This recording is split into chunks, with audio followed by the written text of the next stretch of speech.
말씀과 찬양이 흘러넘치는 극동방송입니다.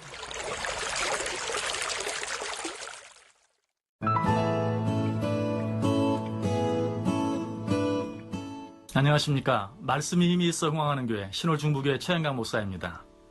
어떤 전기기술자가 작업을 하기 위해 긴 사다리를 어깨에 메고 사람들이 북적거리는 시장 골목을 지나가면서 조심하세요, 길 좀 비켜주세요, 큰 소리로 외치면서 나아갔습니다.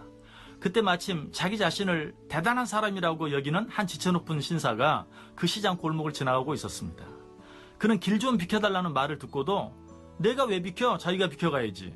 그리고 내가 왜 조심해? 자기가 알아서 조심해야지 하면서 길을 비켜줄 생각을 전혀 하지 않았습니다. 그런데 이 기술자가 좁은 시장 모퉁이 길을 돌아가려는 찰나 사다리가 바깥쪽으로 크게 회전하면서 그 많은 신사를 치고 말았습니다. 그 바람에 시장통 그 진흙바닥에 넘어진 신사의 옷은 엉망이 되어버렸고 신사는 아프다고 소리를 지르며 기술자에게 온갖 욕을 퍼부어댔습니다. 신사는 그 시장 안에 있는 파출소를 찾아가 이 조심성 없는 기술자가 자기처럼 지체높고 고귀한 사람을 하마터면 사다리로 쳐 죽일 뻔했다며 엄중하게 처벌해달라고 요구했습니다. 경찰관은 신사의 진술을 다 듣고 기술자를 불러서 무슨 할 말이 없느냐고 물었습니다. 그런데 이 기술자는 팔짱을 낀 채 뻣뻣한 얼굴로 굳게 입을 다물고 아무 말도 하지 않았습니다. 그러자 경찰관이 답답해서 당신 혹시 말 못하는 벙어리입니까? 라고 물었습니다. 그러자 옆에서 이 말을 듣고 있던 신사가 말도 안 되는 소리입니다. 저작자는 지금 할 말이 없으니까 벙어리인 채 하고 있을 뿐입니다. 시장에서 저자가 얼마나 큰 소리로 비켜달라고 외쳐댔는지 아세요? 그 소리가 얼마나 컸던지 아마 이 시장 안에 있는 모든 사람들은 다 들었을 겁니다. 라고 말했습니다.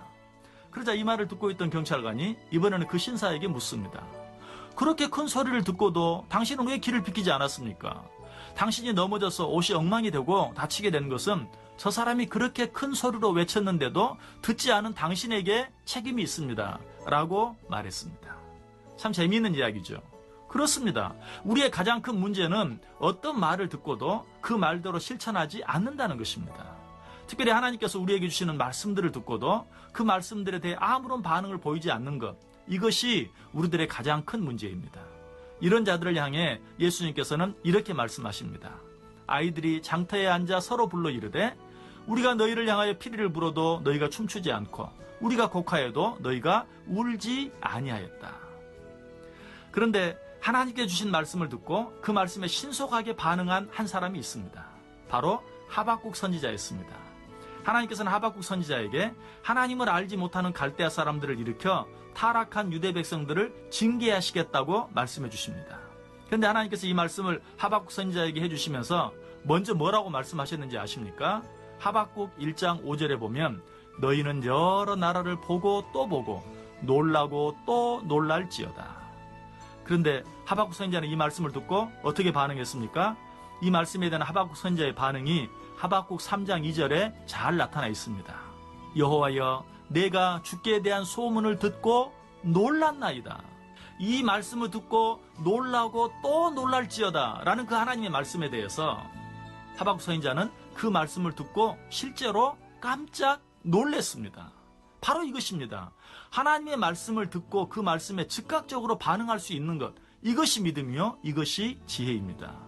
사람들은 오늘 오후에 한두 시간 정전이 되거나 혹은 단수가 된다는 말만 들어도 즉각적으로 반응을 보이며 그 일을 준비하느라 난리 법석을 떱니다.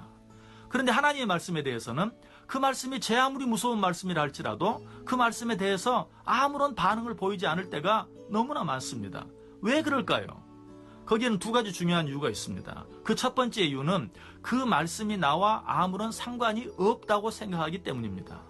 비록 정전이나 단수에 대한 경고 방송을 들었다 할지라도 그 지역이 내가 속한 지역이 아니라면 나는 그 일에 대해 아무런 반응을 보일 필요가 없는 것입니다. 그리고 두 번째 이유는 그 말씀이 그렇게 속히 이루어지지는 않을 것이라는 생각 때문입니다. 즉, 아직도 그 일을 위해 준비할 시간이 충분하다는 것이죠. 그러나 이런 생각들은 모두 잘못된 생각들입니다. 성경은 이런 자들을 향하여 또 한 번 이렇게 말씀하십니다. 그들이 평안하다 안전하다 할 그때에 임신한 여자에게 해산의 고통이 이름과 같이 멸망이 갑자기 그들에게 이르리니 결단코 피하지 못하리라. 여러분, 어떻게 이 세상을 살기를 원하십니까? 먼저 하나님께서 저와 여러분을 사랑하셔서 주시는 모든 말씀들에 귀를 기울이며 사시기 바랍니다. 그리고 그 말씀이 오늘 나에게 주시는 말씀임을 확실히 믿으시기 바랍니다. 무엇보다도 그 말씀에 순종하며 순간순간 살아보시기 바랍니다. 그렇게 할 때 나에게 주신 하나님의 말씀이 내 발의 등이 되고 내 길에 빛이 되는 은혜가 우리 모두에게 풍성하게 넘칠 수 있기를 주님의 이름으로 간절히 축원합니다. 지금까지 말씀이 힘이 있어 흥황하는 교회 신홀중부교회 최영강 목사였습니다. 감사합니다.